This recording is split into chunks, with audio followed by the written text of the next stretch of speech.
A semana passada nós falamos da antiguidade. Tentei te explicar como se fizeram, como se organizaram, desenvolveram os primeiros impérios na Ásia. Temos China, Índia, Mesopotâmia, Egito. Nós nos concentramos nesta zona do Oriente Médio e depois para a Europa. Falamos da civilização e também já do começo de relações internacionais entre subsequentes impérios e reinos no Oriente Médio, babilônios, antes sumérios, babilônios, assírios, neobabilônios. Por outro lado, o Egito, eles já entraram uma variedade de interações, às vezes bélicas, às vezes diplomáticas. Temos o começo de correspondências diplomáticas que foram encontrados em achados arqueológicos no Egito e em outros lugares. Depois o Império Persa, que foi o primeiro império enorme, multinacional, que também se baseava em certa forma de tolerância para as culturas e religiões de várias nações que Ciro, o imperador, conquistara. E depois disto, o embate entre persas e gregos, que nos já levou para a bacia mediterrânea e para a antiguidade clássica grego-romana. Nós falamos do caos das relações internacionais entre as polis, as cidades-estado gregas, mas se os gregos não foram excelentes na prática de suas relações internacionais, por outro lado, eles foram extremamente criativos numa série de outras esferas, relevante para nós também a esfera do desenvolvimento da história, historiografia, algo que já podemos chamar de começo de ciência política e de teorização acerca das relações internacionais.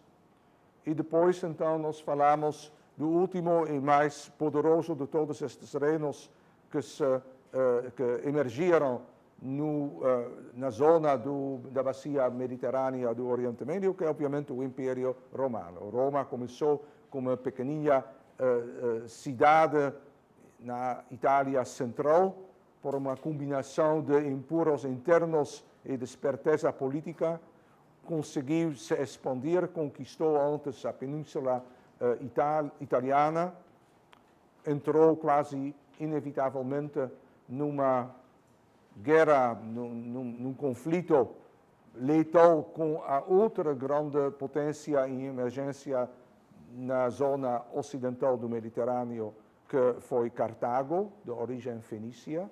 São as famosas guerras púnicas, que obviamente os romanos venceram seu inimigo, derrotaram, estabeleceram sua hegemonia sobre todo o Mediterrâneo ocidental e logo depois também se expandiram para o Mediterrâneo oriental. Então, esta república, pois na época foi ainda uma república, entrou numa fase de colonização de uma vasta zona, cada vez mais desequilibrada entre o número dos colonizadores e conquistadores e o número dos conquistados, clientes e outros povos obrigados a pagarem impostos e darem serviços desiguais aos romanos.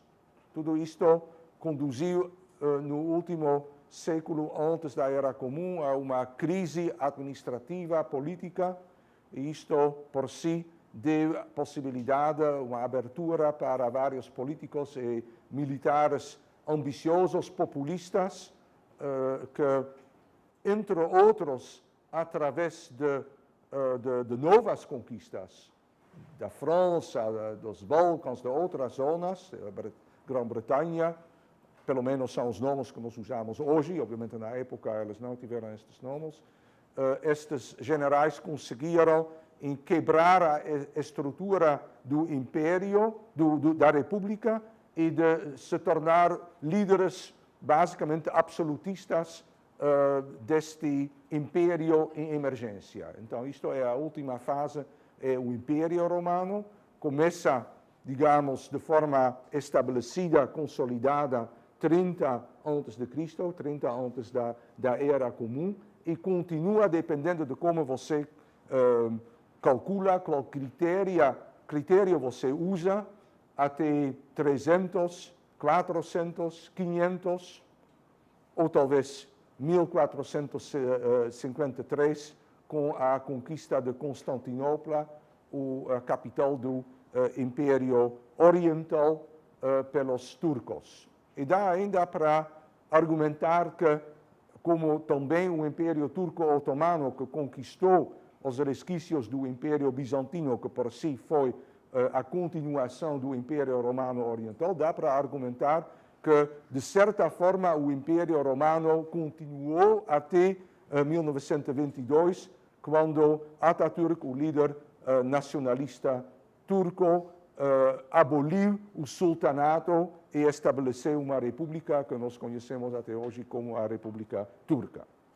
Bom, tudo isto está um pouco para frente para nós, então o que eu acho que vamos fazer hoje é, antes de mais nada, vamos completar nossa discussão sobre o fim da Antiguidade e depois vamos falar da Idade Média. Talvez já chegamos um pouco ao Renascimento, senão vamos discutir o Renascimento 2 semanas daqui, sim? E estas são também épocas importantes, porque na Antiguidade já temos a experiência de impérios, de estados que precisam interagir entre si, enquanto no final da Idade Média vão emerger os embriões dos estados que nós conhecemos hoje, tanto em suas formas territoriais, parcialmente, quanto na estrutura, na maneira como elas se organizam internamente. E, obviamente, isto também vai ter consequências sobre como elas interagem entre si. Mas vamos ver isto depois. Então, esta época do Império Romano, vagamente, eu digo, vai de 30 antes de Cristo até 500 depois, para ser muito generoso em termos de tempo, podemos dividir em duas fases consecutivas. Uma primeira fase de Pax Romana que funcionou bem, uma época de um império funcional, relativamente bem organizado e bem governado, que ainda durante um tempinho está numa fase de expansão e depois se mantém estável territorialmente e não sofre demais de concorrentes ou de invasões. E esta situação se mantém mais ou menos até 200 depois. Depois disto, entramos numa segunda fase, uma fase de crises e de decadência, que eventualmente vai sacrificar a unidade deste império e a sobrevivência, eventualmente, pelo menos, da parte ocidental deste império. Então, quando nós deixamos de lado esta fase de grandeza, de funcionamento muito bom, uma fase durante a qual também o princípio da cidadania romana se expandiu eventualmente para quase toda a população livre masculina do Império, então, a partir de privilégios para os cidadãos de uma pequena cidadezinha 500 anos antes. Agora, o princípio da cidadania se expande para uma população de talvez 100 milhões de indivíduos. Uma época da grandeza da Pax Romana, durante o qual também a economia floresceu, é uma economia em base de escravidão. Quer dizer, se você é escravo, e uma parcela significativa do império, obviamente, eram escravos, então a vida é dura e menos prazerosa, sim. Professor, mas os escravos também tinham algum tipo de direito? Eles faziam parte da Não, exatamente não. Eles são excluídos da cidadania, então eles não têm direitos, podem ser comprados, vendidos, você pode usar como você quer e não tem proteção. Também o que nós hoje conhecemos como princípios de direitos humanos, que são basicamente direitos individuais, também não existia no Império Romano, sim? Você também pode ver isto, por exemplo, nas famosas lutas entre gladiadores, que são basicamente tipo de circo, onde eles usam seres humanos se entrematarem para o prazer sadístico de uma população plebeia que vai assistir. Então, obviamente que estas liberdades que hoje nós consideramos como evidentes e inerentes a todos os seres humanos, independentemente se estes seres são de qualquer raça, homens, mulheres, de qualquer ascendência, religião, nacionalidade, tudo isto não existia ainda no Império Romano e também não existia em nenhum outro império, por enquanto eu estou ciente disto, sim? O que sim já começou são certos filósofos e líderes ou pregadores religiosos que vão lançar indiretamente este tipo de pensamento, sim? E isto acontece tanto no Mediterrâneo e no Oriente Médio. Obviamente aqui o judaísmo e Jesus Cristo são referências importantíssimas, depois também no Islã, mas também acontece na Ásia longínqua, na Índia, com o budismo, etc. Mas, ok, nesta época a influência internacional ainda não foi muito grande. Ok.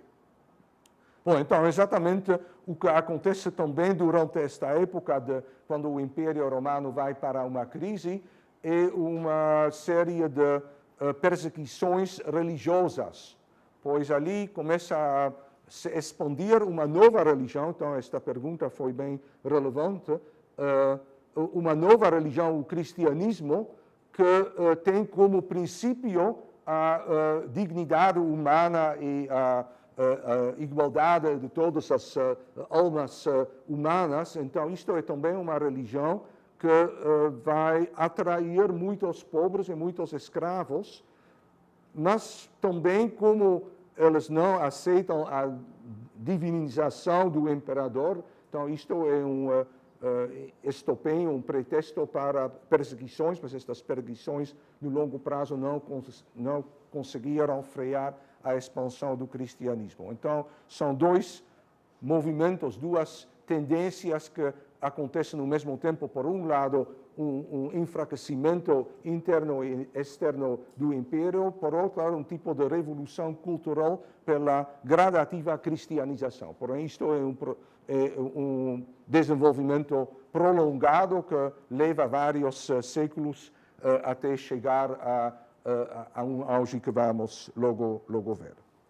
Bom, mas antes de mais nada, então, isto bastante tempo antes da vitória do cristianismo no Império Romano, temos uma época de grande instabilidade. Tem a ver com o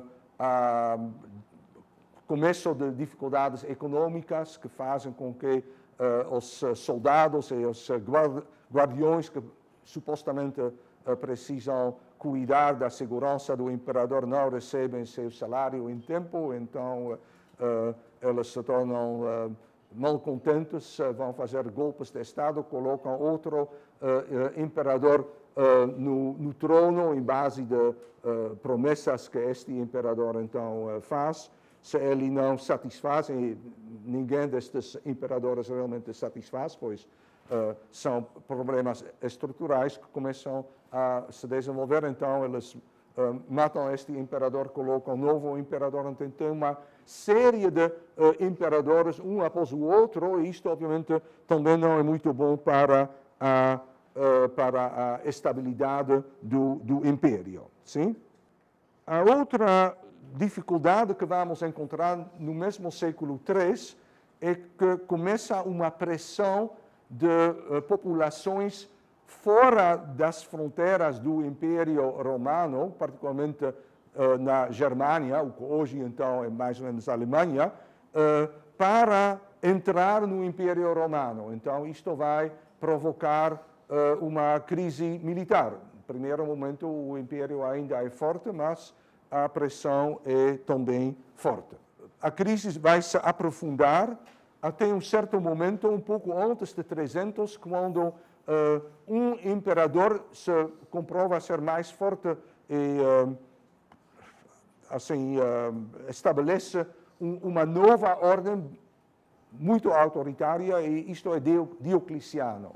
Diocleciano, então, temporariamente consegue frear a decadência, o declínio deste império. Eu lembro também que o Império Romano, basicamente, não teve mais inimigos para derrotar, pois já conquistou, e as conquistas cessaram mais ou menos 100 a.C. Por que elas cessaram? Porque todas as zonas que foram interessantes para captar, pois ali houve populações que você pode explorar, eventualmente escravizar, ou tem recursos econômicos, já foram conquistados. Sim?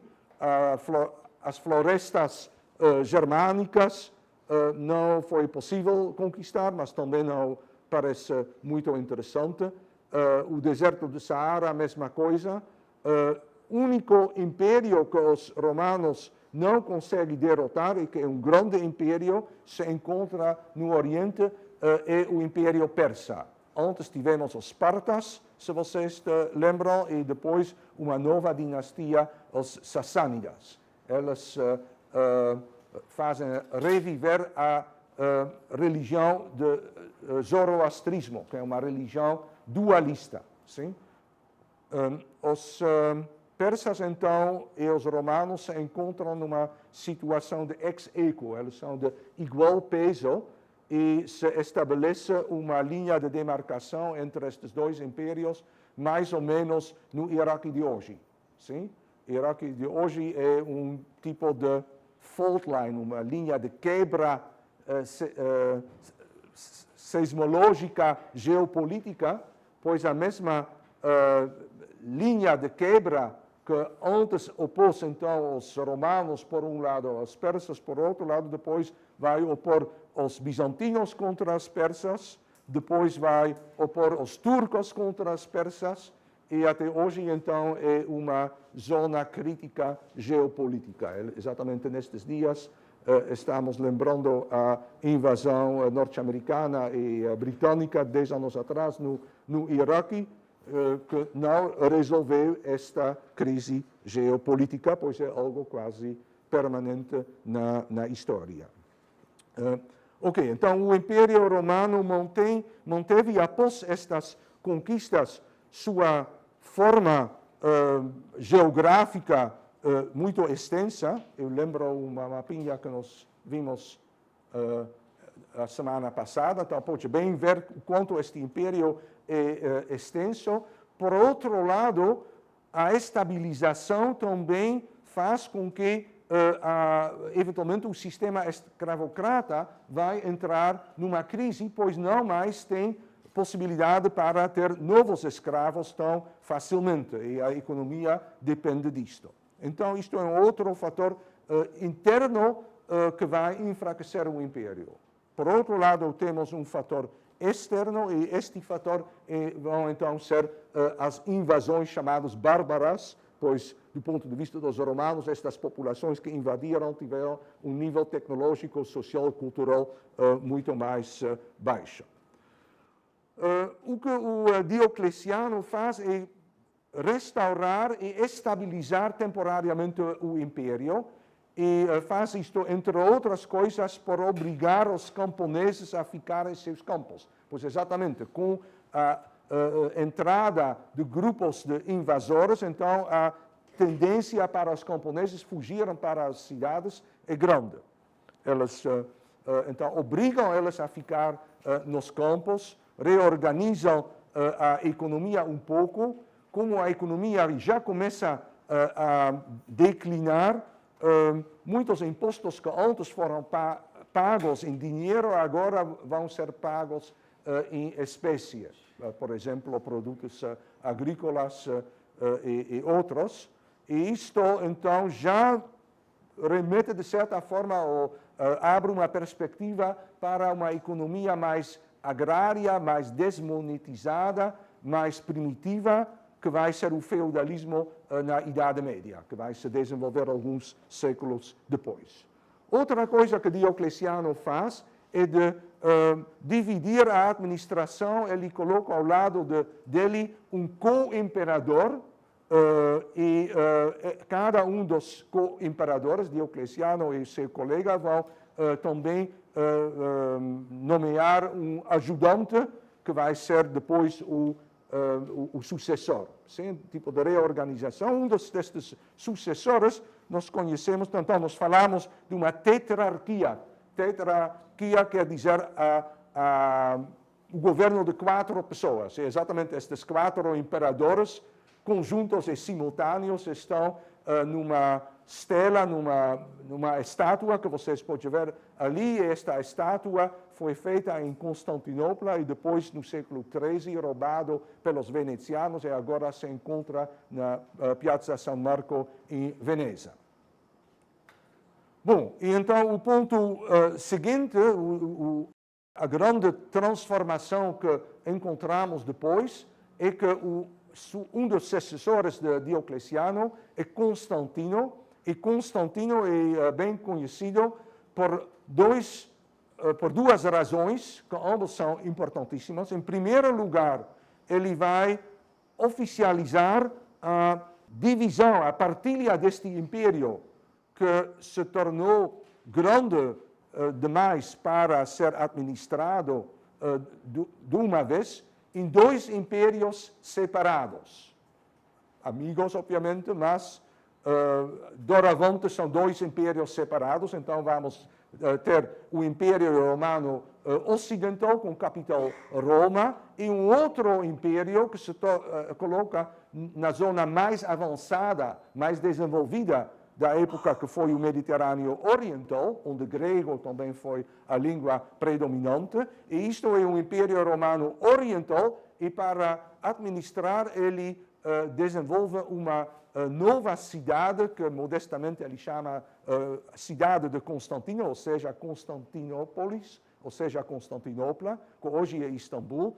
E esta cidade ele escolhe um lugar, uma localização extremamente estratégica, pois Constantinopla está exatamente colocada nos estreitos do Bósforo, que controlam a comunicação entre o Mediterrâneo e o Mar Negro, que foi muito importante também para produtos agrícolas, trigo, etc. E esta importância geopolítica vai continuar até nossos dias, pois 1000 anos depois vai se desenvolver um estado grande e importantíssimo no norte do Mar Negro, que é a Rússia. E um dos problemas permanentes geopolíticos da Rússia é de como ele pode alcançar com sua marinha águas quentes. Águas quentes, do ponto de vista russo, podem ser muito frios, mas eles não são congelados. Ou seja, como você pode, com seus navios, entrar no Mediterrâneo. Então, eles podem bem estabelecer um porto ali em Odessa, mas para chegar no Mediterrâneo precisa passar por Constantinopla, onde, então, nesta época, teve o Império Turco e hoje a República Turca, que, aliás, não por acaso, integra a OTAN. Sim? Então, a tensão geopolítica também é quase dada de antemão. Para começar, então, este Império Romano Oriental, que eventualmente vamos chamar de Império Bizantino, pois a cidadezinha, a aldeia que estava antes no lugar de Constantinopla se chamava Bizâncio. Então, este império, no começo, é quase tão grande quanto o Império Ocidental e bem mais rico e bem melhor organizado e mais educado, etc. Este império vai se manter durante 1000 anos.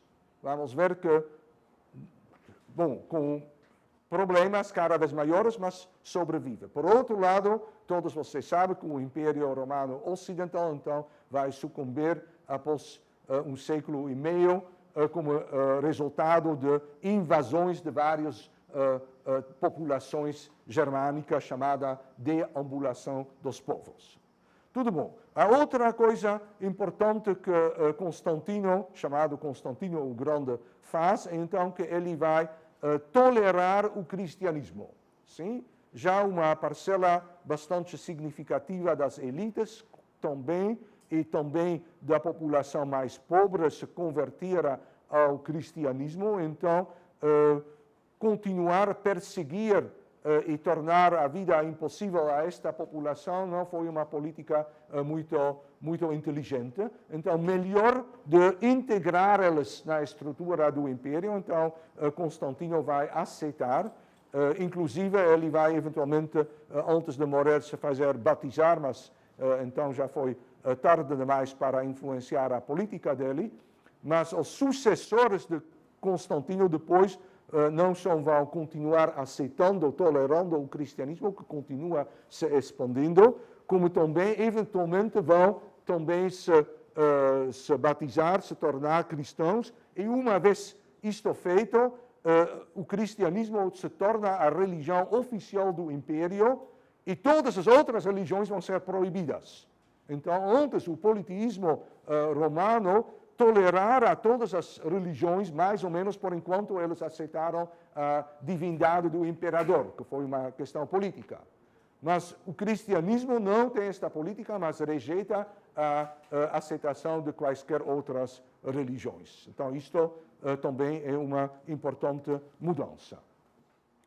Então, em poucas palavras, o que nós vamos ver é que o Império Romano Ocidental vai ser vítima de invasões de grupos tribais mais fortes. E isto também se dava ao fato que este exército romano começou a sofrer de fraquezas. Então, Diocleciano, para frear a entrada de outras populações além do Rio Reno, por exemplo, o Rio Danúbio, para frear esta entrada, ele inventou, por volta de 300, então, uma nova política, onde ele vai alugar grupos fronteiriças de tribos bárbaras e diz a elas, ok, vamos fazer um deal. Eu vou te deixar entrar em meu império, na zona, então, mais economicamente mais avançada, vai ser bom para vocês, e você pode te estabelecer nesta zona. Em contrapartida, você, tribo bárbara, vai defender nossa fronteira contra outras invasões bárbaras.